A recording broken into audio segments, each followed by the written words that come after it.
esse do Bakagajin? São Paulo é uma distopia cyberpunk do mundo real. Ei.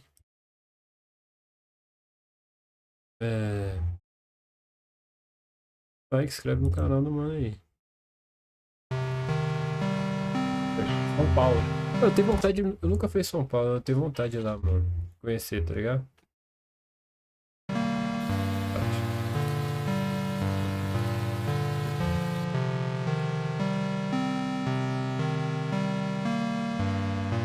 Deixa eu ver. Bom, rapaziada, como vocês sabem, estou aqui no Brasil, né? Voltei aqui para São Paulo no mês passado e até agora eu não gravei nada aqui no Brasil porque vocês sabem que eu só existo na chuva, né? Eu fico em casa a semana inteira e aí quando eu vejo que tem alerta de temporal, em São Paulo eu tô eu todo falo, dia. esse é meu momento, tá ligado? Então essa semana São Paulo teve um chove pra temporal caralho. gigantesco na segunda-feira, deu até alerta na tela do celular, igual tinha lá no Japão, alerta de terremoto. Deu aqui alerta de tempestade, enchente e risco de destelhamento de casas. E aí quando eu vi esse alerta eu falei, esse é meu momento de brilhar, né? Então eu gravei uma caminhada aqui no centro de São Paulo, né? No meio da tempestade, na chuva. Acho que ficou bem legal, eu gosto bastante da luz que fica, né? Das cores que dá para mexer quando fica nesse tipo de clima diferente, né? E eu queria aproveitar também e já pedir desculpa, porque no meio daquela bagunça toda, caminhando naquele temporal, ainda mais aqui em São Paulo, que eu não tô acostumado, né? Eu tava ali tão concentrado na caminhada que eu nem percebi, só depois na gravação eu fui ver e teve vários caras durante a caminhada que me reconheceram, me chamaram de longe e eu nem vi, simplesmente ignorei os caras completamente. Então, já peço perdão pelo vacilo, caso esses caras estejam assistindo o vídeo, e já fica aí o meu alerta para futuras, caso aconteça de novo, se eu estiver gravando o vídeo e alguém tentar me parar e eu simplesmente ignorar você, saiba que não é por mal, viu? Saiba que é o meu hiperfoco em tempestade e caminhada na rua, que não me permite prestar atenção em tudo que está acontecendo. Mas, enfim, eu acho que ficou bem legal. Enquanto a gente vai andando, eu vou falando um pouco sobre por que São Paulo é, provavelmente, uma das cidades mais cyberpunk do mundo.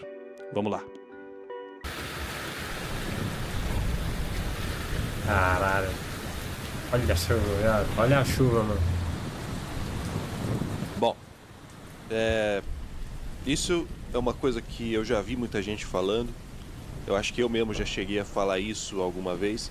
Inclusive, eu imagino que já tenha gente com o dedo nervoso aí, com o dedo coçando, para comentar exatamente isso aqui nesse vídeo, só de ter lido o título, que é aquela máxima, né? Sempre que alguém fala que São Paulo é uma cidade cyberpunk, surge aquela máxima de que São Paulo não é uma cidade cyberpunk, é uma cidade só punk mesmo, né? São Paulo não teria, supostamente, a parte cyber do cyberpunk, né?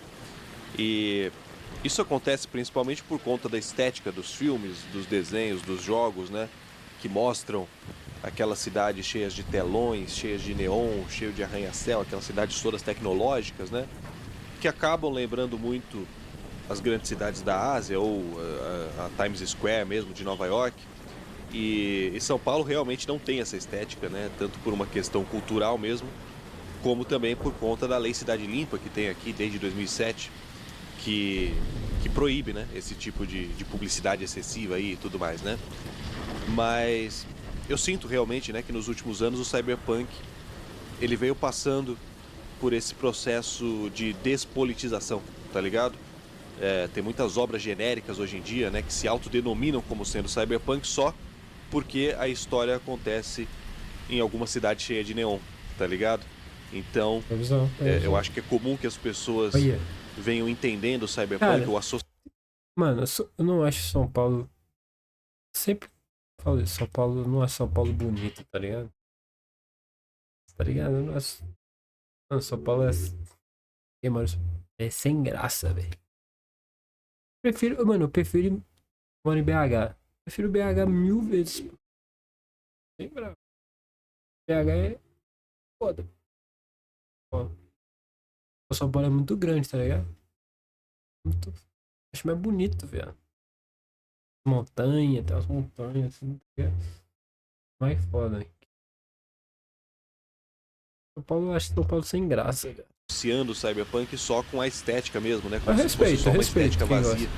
E Acho as bonito pessoas também. acabam ignorando toda a crítica política, toda a crítica social que tem por trás, que deveria ter por trás de toda a obra que se autodenomina assim, Olha o negócio né? de japonês aí. Porque se a gente for levar em consideração a parte mais conceitual do cyberpunk, né, além de qualquer questão estética, ignorando qualquer questão estética, São Paulo é muito mais cyberpunk do que Tóquio ou do que Hong Kong, né, que são duas cidades que são usadas como referência e que são duas cidades em que eu já estive, inclusive, né, tem vários vídeos sobre elas aqui no canal. E mesmo tendo morado em Tóquio por todo esse tempo, eu já vi vídeo desse pra cara mim é nesse- bastante na claro China, que São esse Paulo é bagulho. muito mais cyberpunk do que Tóquio, Isso tá daí é ligado? Na verdade, a maioria das histórias cyberpunk acontecem em cidades decadentes, né? Em sociedades atrasadas, né? Cidades onde a gigantesca maioria da população só tem acesso a tecnologias defasadas, tecnologias antigas, tecnologias antiquadas, tá ligado? A questão é que, como essas histórias acontecem no futuro, mesmo as tecnologias antigas, as tecnologias antiquadas que são por que tá no mostradas meio da nessas rua, né? histórias, já são mais avançadas do que as tecnologias que a gente tem hoje aqui no mundo real, tá ligado? E isso que acaba causando a impressão das pessoas de Trabalhando da que chuva é uma gostosinho, cidade não tem cyberpunk jeito, seria é. uma cidade extremamente tecnológica, tipo Xangai, tá ligado? Mas Xangai não é cyberpunk. Xangai é uma cidade extremamente moderna, né? Uma cidade que tem infraestrutura, que tem tecnologias de ponta do nosso tempo. E Sim. uma cidade cyberpunk é uma cidade Criancinha, literalmente mano. atrasada, né? Coitado. Tecnologicamente falando, socialmente falando mais ainda. E é uma cidade onde só uma elite muito pequena e muito rica tem acesso às comodidades da tecnologia. E isso a gente tem em 12 e São Paulo, 18 lá. né? Isso a gente tem em São Paulo de 12 e sobra. Aqui em São 18, Paulo a gente tem 22 graus. CEOs indo de casa pro trabalho de táxi aéreo, né? A gente tem empresas de táxi aéreo, de helicóptero, né? Que levam os caras de casa pro trabalho, né? É um tipo de empresa que, assim, 99% da população de São Paulo não tem acesso. E é uma empresa destinada só a uma elite muito pequena e é um serviço extremamente tecnológico, né? Você poder voar pela cidade, tá ligado? Pra ir pra casa, pra ir pro trabalho. Aqui em São Paulo a gente tem também esses condomínios de luxo que tem essas empresas de segurança privada. Eu já vi casos de empresas de segurança privada que usam drones de vigilância para fazer rondas automatizadas ali de tempos em tempos, para checar os arredores, né? O matagal, às vezes, que tem atrás do condomínio, para ver se não tem ninguém, né? Câmera com reconhecimento facial e tudo mais. Então, parafraseando o William Gibson, né? O futuro ele tá aqui, ele só não tá bem distribuído, né? O futuro está aqui em São Paulo também. Ele só não tá bem distribuído, ele só não é acessível para a maioria das pessoas. Isso é São E Paulo, isso né, mano? é cyberpunk. Exatamente isso é cyberpunk. Cyberpunk é desigualdade, cyberpunk é feio, né? Ninguém quer viver numa cidade cyberpunk, ninguém deveria querer viver numa cidade cyberpunk. Se as pessoas querem viver, é porque elas estão entendendo errado, né? A mensagem que as obras estão passando está errada.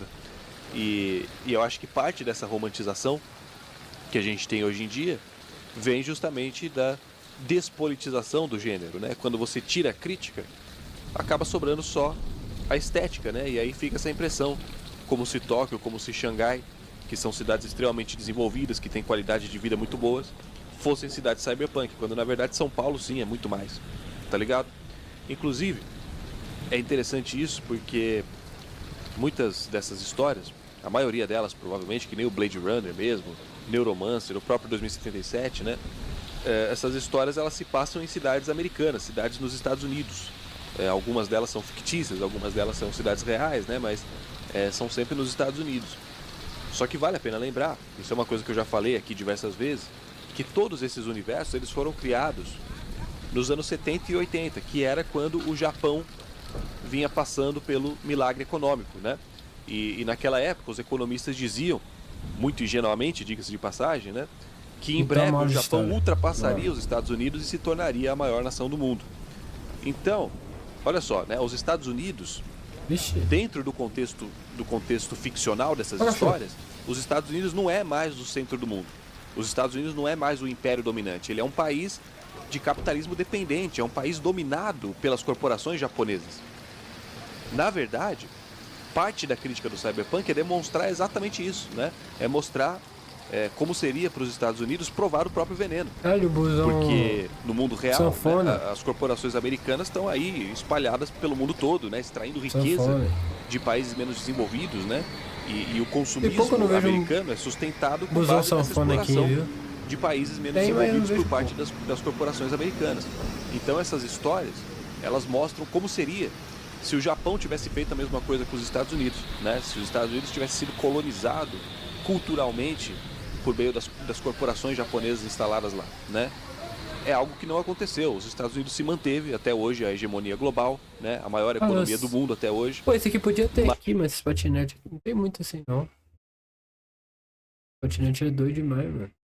Mas é interessante notar que os Estados Unidos, dentro do contexto ficcional dessas histórias, os Estados Unidos estaria numa posição muito parecida com a que o Brasil está hoje, tá ligado? O Brasil, sim, é um país da periferia do capitalismo, um país muito pouco industrializado, né? Um país que fica ali orbitando as grandes economias, assim como nas histórias os Estados Unidos estariam orbitando o Japão, né? Então, há de se imaginar que a situação socioeconômica dessas cidades americanas que são retratadas nessas histórias seria muito mais parecida com a de São Paulo, que está num país periférico, do que com a de Nova York ou a de Tóquio. Tá ligado? Tanto é que o próprio Mike Pondsmith, que é o criador do Cyberpunk 2020, que serviu de inspiração para o 2077, né? Ele já chegou a dizer... Pô, esse jogo aí, ó, sabe? Esse jogo é pesado pra caralho, mas deve ser foda, mano. Quando ele descreveu Night City pela primeira vez, ele imaginou algo muito parecido com São Paulo, né? Ele literalmente citou São Paulo como uma das principais inspirações dele lá nos anos 80, na hora de criar Night City. Então... né? Quem somos nós para dizer que São Paulo não é cyberpunk? O problema é que nem eu falei, né? Provavelmente a estética do Ridley Scott lá no Blade Runner vendeu muito mais, né? As pessoas ficam deslumbradas com aquela cidade-zona, com aquelas luzes e tudo mais. Então, acabou que com o tempo o gênero ficou associado diretamente a alguns elementos estéticos muito específicos aquele jogo em São Paulo, não necessariamente refletem o conceito da coisa, tá ligado? Porque, além da desigualdade extrema, que inclusive se reflete na própria paisagem urbana mesmo de São Paulo, parece mentira, né? Parece mentira que Paraisópolis e Faria Lima estão a 9 quilômetros do outro, né? 20 minutinhos de carro da sede do Google para uma das maiores favelas do Brasil, provavelmente da América Latina, né? Mas além de tudo isso, ainda tem diversas outras questões, inclusive a questão do hibridismo cultural, principalmente, né? O Brasil é um país muito diverso. O Brasil tem a maior comunidade japonesa fora do Japão de todo mundo, né? E a maior parte dessa comunidade está aqui em São Paulo, lógico, no bairro da Liberdade, que a gente acabou de passar. A mesma coisa com a comunidade libanesa. Inclusive, se a gente pegar toda a comunidade libanesa do Brasil, contando com os descendentes, né, que já nasceram aqui, o Brasil tem mais libanês do que o próprio Líbano, para vocês terem uma noção, né? A comunidade libanesa no Brasil é maior do que a população do próprio Líbano, né? E a maior parte dessa comunidade, da mesma forma também, está aqui em São Paulo. A comunidade chinesa também, muito forte aqui em São Paulo, principalmente ali na região da 25 de março, né? Cada vez mais vem aumentando, já se estima que tem pelo menos 200 mil chineses vivendo só na cidade de São Paulo. Isso sem falar dos coreanos lá do Bom Retiro, dos italianos lá do Bexiga, dos angolanos, né? Outros povos da África, outros povos da Europa. Enfim, é uma cidade extremamente multicultural e a forma como essas culturas interagem e se mesclam mesmo, né? Dentro de um cenário de desigualdade extrema como é o daqui de São Paulo. É muito cyberpunk, né? Isso é muito cyberpunk. Principalmente na região do centro, nesses bairros com maior incidência histórica de imigração. É muito comum, né? Você tá andando na rua, você escuta alguém falando árabe numa orelha, alguém falando mandarim na outra orelha. Tudo isso é muito interessante, né? Fora isso, também não dá para deixar de falar do crime organizado, né? Muitas comunidades aí onde o Estado não chega, o crime organizado assume as funções de um microestado, né? Como se fosse uma cidade dentro de uma cidade, com uma economia independente, uma cultura independente, né? As milícias da mesma forma atuam ali como se fossem microestados, e até mesmo alguns desses condomínios de luxo de São Paulo que eu falei, né? Eles quase que funcionam da mesma forma também. Essas empresas de segurança, elas atuam quase como se fosse um microestado ali dentro das dependências daquele condomínio também, né? Então, nos dois extremos, né? Tanto na extrema pobreza quanto na extrema riqueza, a gente tem a formação desses microestados, dessas comunidades que agem quase como se fossem cidades dentro de cidades, né? Culturas, microculturas dentro de culturas maiores, né? Tudo isso é muito interessante, porque o cyberpunk, ele é descrito por alguns autores como sendo a retratação de uma distopia pós-moderna, né? a pós-modernidade é o período da história em que a gente está vivendo, né? É o período pós as grandes guerras, pós as grandes ideologias do século XX. E uma das principais características desse nosso tempo é a fragmentação, né? É a rejeição de grandes narrativas unificadoras, né? Um niilismo estrutural, um fatalismo enraizado, né? Aquela sensação de que o mundo é uma merda e não tem nada que você possa fazer para mudar, né? Isso é muito cyberpunk, né? E no vácuo que se forma dessas grandes ideologias, dessas grandes narrativas, começam a surgir pequenas tribos, né? Microcomunidades de pertencimento, que nem os caras falam, né? Esse é um comportamento que é ainda mais amplificado pela internet, pelos algoritmos, né, que separam as pessoas em bolhas de interesse, e aí você fica só naquela bolha, você, né, a sua opinião bate na parede e volta para você, só fica reverberando ali dentro daquela bolha, né, e você tem a impressão de que a sua bolha é o mundo inteiro, né, e em cidades tão desiguais como São Paulo, a mesma coisa acontece a nível urbano, né, a vida de um morador da Vila Olímpia é tão diferente da vida de um morador da Brasilândia que eles são estrangeiros um pro outro, tá ligado? Mesmo estando morando ali a poucos quilômetros de distância um do outro. Eles têm culturas diferentes, eles vivem em bolhas completamente diferentes, e a experiência de São Paulo de cada um deles é completamente diferente, tá ligado? Essa é mais uma característica que faz de São Paulo muito mais cyberpunk do que Tóquio ou do que qualquer outra cidade de qualquer outro país desenvolvido, né? Uma distopia pós-moderna, uma cidade completamente fragmentada, socialmente falando, né? E a forma como a tecnologia é apropriada por essas diferentes bolhas é que torna isso cyberpunk, né? Que nem a gente falou, né? Tem gente que vai de helicóptero pro trabalho enquanto a gigantesca maioria da população tá ali espremida num busão que vai quebrar no meio do caminho e vai ter que parar na enchente, tá ligado? Isso é cyberpunk, né? E ainda sobre isso, todo o submundo também, né? Que se forma dentro dessas bolhas, essas economias paralelas, o tráfico de drogas mesmo, o tráfico de armas, prostituição, a corrupção mesmo, né? A marginalidade como um todo, tudo isso também acrescenta. Na verdade, a maior parte dessas histórias, elas focam justamente nessas questões do submundo, né? Então, né, por mais que o background ali seja uma cidade toda tecnológica, cheia de telão, né? A história realmente, as histórias cyberpunk acontecem em cidades como São Paulo e não como Tóquio, né? Mas, assim, né, quando a gente está falando de distopias desse tipo, o principal que não pode se deixar de falar no fim das contas, sobre como as grandes corporações atuam sobre a vida das pessoas, manipulam as pessoas, exploram as pessoas, oprimem as pessoas, né? E o caso da Enel aqui em São Paulo é muito simbólico, né? A Enel é uma empresa privada italiana, né? Que hoje é a única distribuidora autorizada de energia elétrica aqui de São Paulo, né? Caralho. Ou seja, é um serviço essencial da cidade, um serviço que todo mundo precisa, né? Eletricidade, que é completamente monopolizado por uma empresa privada estrangeira, né? Caralho, tanto que em 2023, 2024, São Paulo passou ali por longos períodos ali de apagões, né?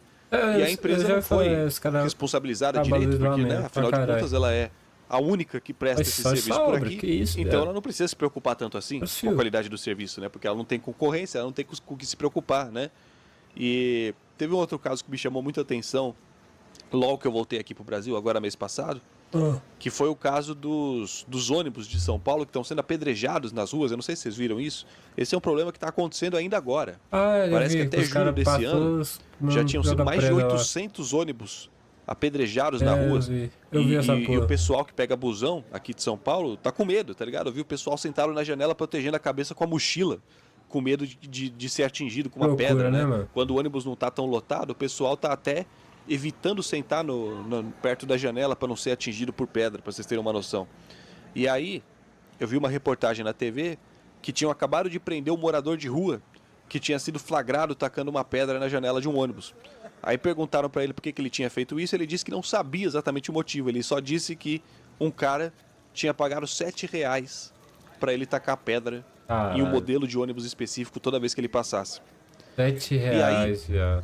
Até onde eu vi, né, até o momento desse vídeo pelo menos, o caso ainda não tá 100% resolvido, tá ligado? Mas uma das principais linhas de investigação da polícia era sobre uma disputa entre duas das empresas privadas que administram os ônibus daqui de São Paulo, né? Uma dessas empresas estaria pagando moradores de rua para eles danificarem os ônibus da empresa concorrente. Mas que isso, Quando eu escutei isso na TV, eu falei Pô, a empresa tá falida e R$7? Pô, R$7 é foda. Falei, mano, não fica mais cyberpunk do que isso, tá ligado? Não fica mais cyberpunk. Mano, parece plot mesmo, parece uma quest secundária do Cyberpunk 2077, tá ligado? Mais uma vez, né? Se é que vai ser confirmado que foi isso, que é esse mesmo caso, né? É um serviço essencial da cidade de São Paulo, nas mãos de empresas privadas, né? O transporte público nas mãos de empresa privada, que literalmente estão colocando em perigo a vida dos clientes deles, né? Dos passageiros dos ônibus, por conta de uma disputa comercial, né?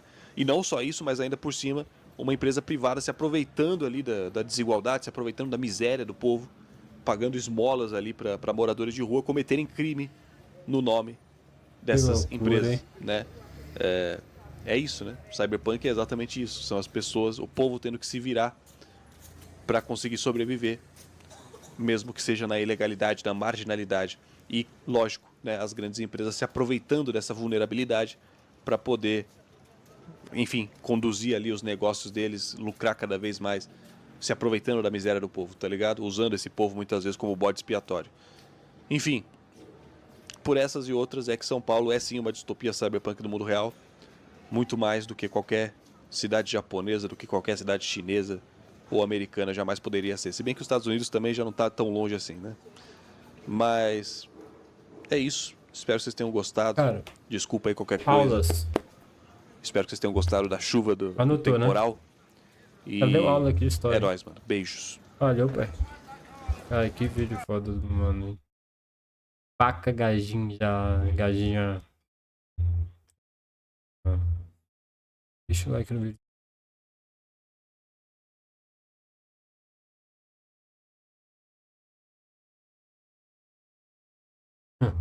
O cara espera chover pra poder gravar sem correr risco de ser roubado. Muito foda. E São Paulo rouba pra caralho, né, velho?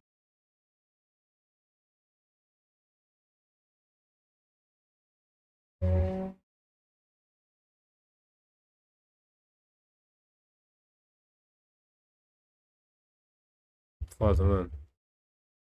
Deixa o like, inscreve no canal do mano. O canal é muito foda.